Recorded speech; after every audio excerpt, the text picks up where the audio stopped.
Definitely a good step towards stronger democracy and better rule of law. But as always, as you said about the quantum politics, right?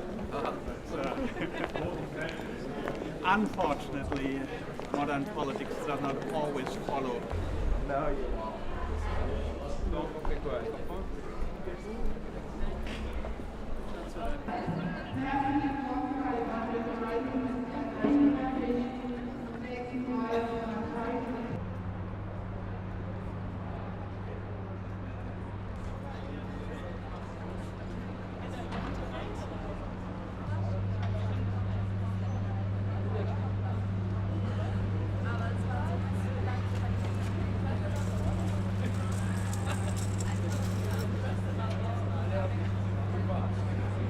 So, Barigalus, Paron, Naka, that's the whole words, these are the whole words I have learned for this opportunity.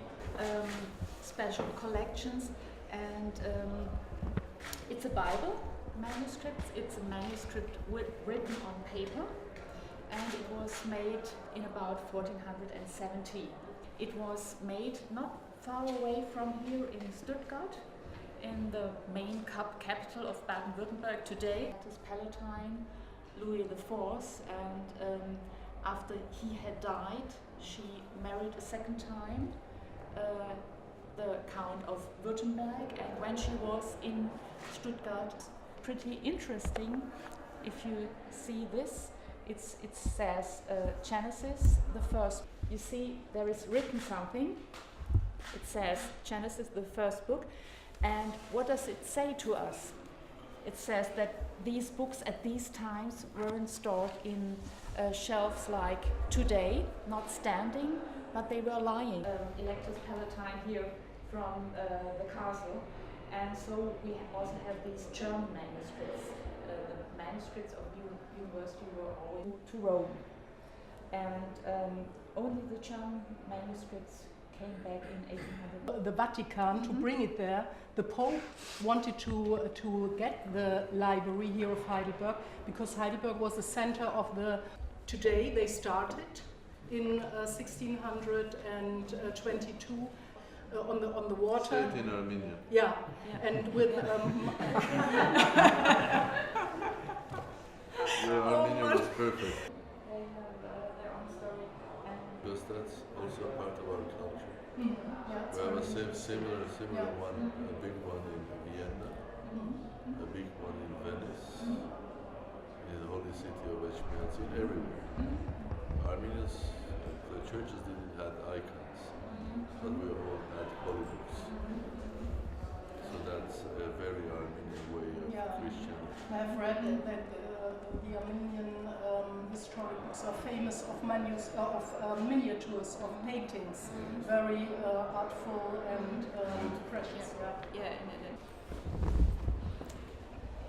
this is a copy of the so-called Nuremberg Chronicle, the so-called Chronik von Hartmann Schädel. Hartmann Schädel was a humanist and a physician, and he was living in Nuremberg. Creations of the world, yes. Here you see Godfather as he creates everything out of nothing. And here we have the few days of the creation. And here we have From Adam. Yeah, right. I think that's the problem. Yeah.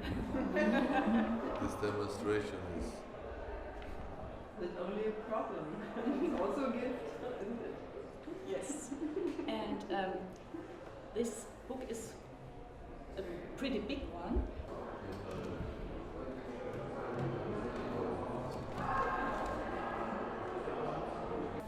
The books that at these days, that was in about 1460, were part of the university library. There are about 750, 800 books in this catalog today. Welcome to Heidelberg. My name is Aurel Croissant. I'm professor of political science and the dean of the Faculty of Economics and Social Sciences at Heidelberg University. Today we have the President of the Republic of Armenia as a guest at our university, and we are looking forward to collaborate with educational institutions and universities in Armenia, especially I think in at least three fields. One is of course cultural heritage. Armenia is the oldest Christian kingdom in the Western world, and Heidelberg, they have a very rich cultural heritage, each city, each country, Germany and Armenia. So cultural heritage is one of the main research fields at Heidelberg University. I think this is one field where scientists and scholars from Armenia and from Heidelberg University can collaborate. A second field, of course, is natural science, physical science, for example, and a third field, which we would very much welcome to collaborate with Armenian scholars, is of course political science, and especially the development of democracy in post-Soviet countries, economic transition from centrally planned economy to market economy, rule of law. Those are fields our scholars are especially interested in, and I think there's a lot to learn from Armenia and a lot of knowledge to share between Armenia and Heidelberg. I would very much look forward to go to Armenia and to learn more about the scripts and the writings and the rich cultural heritage of your wonderful country and people.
Dear Magnificent, dear Rector of University, dear Professor Croissant, Excellency, dear friends, ladies and gentlemen, I have been here 30 years ago, and it was again like a love from the first glance, wonderful university, especially when you come from Cambridge. There is so much in common. Also, I'm here to tell you the story of Armenia and Armenian universities as well. This wonderful university was created in 1386 and has lasted all of these years, creating huge success, history, more than 50 Nobel Prize winners, professors, research institutes. In 1373, we had one of our famous universities also created in Armenia, in Datev. But that university, again created by famous scientists, philosophers, specialists on legal issues, but it lasted only 70 years because they were destroyed by invaders and so on. That's about importance where you are and when you are. Armenia is a crossroad of civilizations, and we had to face the reality that we're on the borders of different civilizations, different faiths, different beliefs, and different ideas, different religions. It's 21st century. The world is changing. It's changing dramatically. So, welcome to the new world. This new world is beautiful. I'm trying to give you sort of a taste of this new world because I am really enjoying it. Really enjoying because, as we were speaking with the rector, that it reminds me times of Renaissance, or it reminds me early 20th century when there were huge discoveries in physics. There were so many questions, and where people were coming with known standard theories and ideas and resolving problems. The 21st century, especially now, is going to be a century because of the merger of interaction, interconnection, science, technology, and the new ways of education. I think the excitement of discovery is going to be huge. And that excitement of discovery will also be applied to social and political life of and entertainment in the new world of 21st century. Of course, then a simple conclusion. What is there in this new world for a small country like Armenia? I think, to put it in a Twitter form, there is a huge world for Armenia in the new world. Why? Because at the end of the day, it's a small nation, truly global. I mean, there are 3, 4, maybe 5 times more Armenians living abroad. We are strongly interconnected. This is a nation where for ages education mattered. We are people that have, because we lived on the crossroads of different civilizations, cultures, and religions, and we had to learn how to survive. And this is another quality that in the 21st century for social behavior is very important, because if you are speaking about the new world of startups, you have to be very dynamic. You have to adapt very quickly to the new circumstance. You have to find the solution immediately. You don't have the time of 3 or 5 years. You have to make your decision today. You have to make it immediately. So adapting to the new circumstance is another quality, which is also the same quality of being a survivor in the new world. In the new world of politics, of development, of business, you have to be a survivor. So what is there for Armenia? I mean, a country that doesn't have huge natural resources, we have enough. I think we have a very good school of science and technology, which was developed more than 100 years ago. We have a huge culture, which is a Christian culture, of valuing the same art, science, human behavior. We are survivors. And in this new world, at the end of the day, is the time for us to show that small can be beautiful. We are a nation and a state that has this wonderful opportunity now to build a new country in the new world based on the power of knowledge, discovery, and the quality of innovation and education. Armenia has a good tradition of natural sciences, starting from astrophysics. A small country has a particle accelerator, electron-positron accelerator, observatory, plasma physics center, and so on and so forth, nuclear power plant, and so on and so forth. I do believe that we can do a lot together, and in the new world, the new Armenia, because Armenia has to be new, because the world is new. And I think there are so many ways that we can work together with Germany, and specifically with Heidelberg, and that the focus of all of that cooperation should be focusing on the future, on the new technologies, on the science, technology, education, and the new forms that we can invent together or help each other. Yes, indeed, we have good mathematicians that can be helpful in artificial intelligence, which we are doing now. Yes, indeed, we can work together on life sciences as well. Yes, indeed, we can look at the possibilities of doing more further research in physics and mathematics. And please use the Armenian Global Network, because when I speak Armenia, I don't mean only Armenians that live in Armenia, 3.5 million. I mean all of the professors, researchers, businessmen that all over the world, around 15 million of them. I really have an idea and a mission to make Armenia small but a very successful science technology country. And the way forward is going together with friends. And I consider Heidelberg as a friend. And I'm looking forward to build bridges between Armenian universities or Armenian-related universities and researchers with Heidelberg, and do maximum what I can do in order to make this cooperation reality. Thank you very much. My name is Naili again, and I work and live here in Heidelberg as an audio engineer. I know some engineers with will hate me for saying this, but sorry. And first of all, I hope you get better with your cold. We need you. I hope to.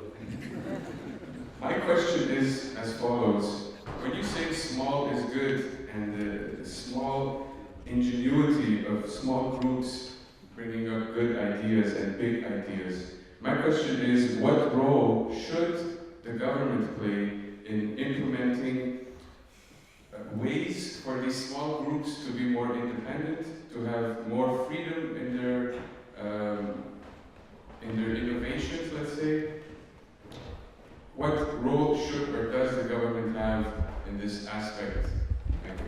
I think we have enough independence in Armenia. There's so much excitement now. I don't think there were any restrictions before. I think the reality is how we can help these young people. And for that, in this case, we need some infrastructure and support. Infrastructure and support in this case, I mean, if you have startups, at the end of the way for a classical startup is to have a startup, a seed support, and then the right environment, then you go to the venture.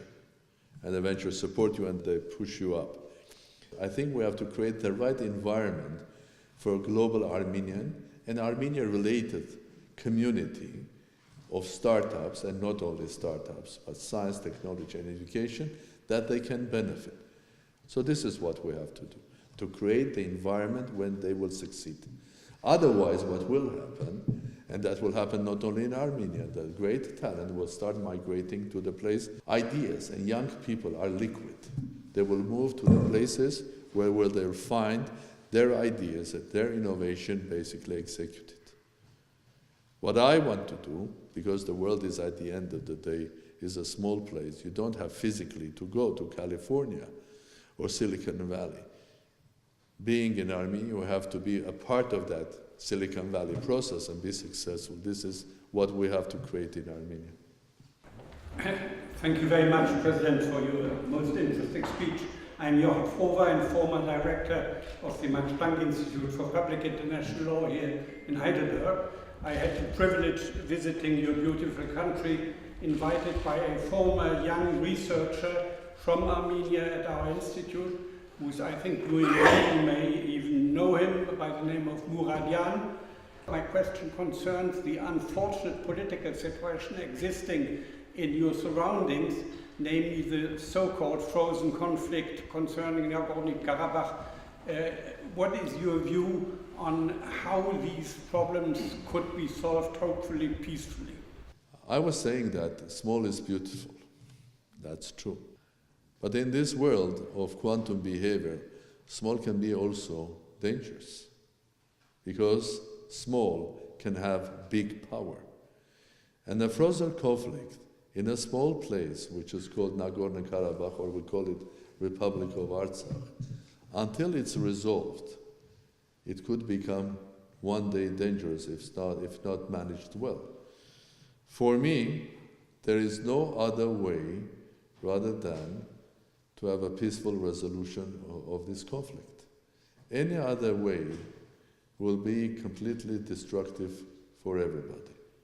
I think, and it's not about how much powerful you are, how much money you are spending on buying arms, how big is your army. The place is a focus of many interests. If you look at that, we are born, and for centuries we lived in an environment where there is a real concentration of interests, power, challenge, and it's a real crossroad of different civilizations. Look around what's happening. Syria is not very far. Middle East is not very far. It's Iran today. It's Azerbaijan, Georgia, Armenia. It's Turkey, Russia. Anything, even small, starting, destabilizing the system will be very destructive. So there is only one way forward, which is the peaceful resolution of the conflict. And I hope that conflict resolution will be based on common sense and will be based on the human values. And in this case, in my understanding, these are the rights of the people of Nagorno-Karabakh. I hope the final solution, will be, at the end of the day, addressing the human rights of the people of Nagorno-Karabakh. I feel quite privileged being here today, listening to you. I'm an Armenian living in Heidelberg for over 40 years. You showed to us in a very effective and excellent manner the positive sides of the international, global interconnectivity, its advantages and how it is a chance for us, Do you see also any negative aspects of global interconnectivity, and what would you recommend, or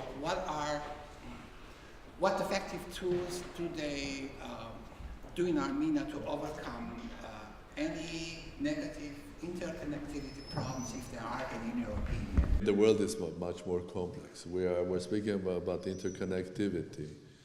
When you are a global, let's say, nation, what you can have, for example, from just an Armenian side, you can have huge number of Armenians that live abroad, away from Armenia, having huge influence on the country, while not living there. Okay? Those who live there and those who don't live, they are the same nation, but they live in different environments. So interconnectivity has many faces, both positive and negative one. But it's always the case. And first days because interconnectivity is also real and virtual, a tool at the end of the day. Globalization, industrial scientific revolution, the human creativity, the role of education and all of that. At the end of this very, very long chain that I can continue comes one important factor called morality.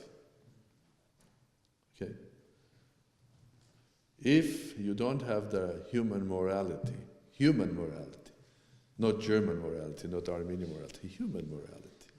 If you don't have the morality, then all of these factors, be that in education, you will educate wrong people.